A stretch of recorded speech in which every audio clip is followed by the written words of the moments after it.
Guys, আশা করি আপনারা সবাই ভালো আছেন। তো আমি আজকে দেখতে পাচ্ছি রাকিবকে, দেখতে পাচ্ছি শাড়ি পরেছি, খুব সুন্দর লাগছিল। তো আর একটা ভিডিওতে চলে গেলাম, আপু হাঁটতেছে আমরা দেখতে পাচ্ছি। তো আপু বারবার কেন যেন নাকে হাত দিচ্ছে, তা আমি বুঝতে পারছি না। বারবার নাকি কেন হাত দেন? তো আপনারা বলেন তো, এই যে আবারও নাকে হাত দিল কেন? আপু এখানে বসে আছে, অন্য ভিডিওতে আমরা দেখতে পাচ্ছি। তো আপু যেন কি করতে চাইছিল, যেন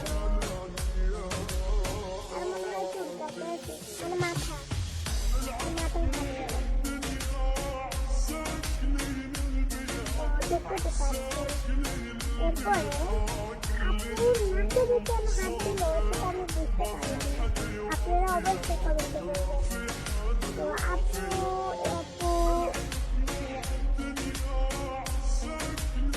বিয়ের পরে আর জামাইয়ের যা অবস্থা করছে, বলতেছে যে আমার লাইফে বিয়ে করে লাইফ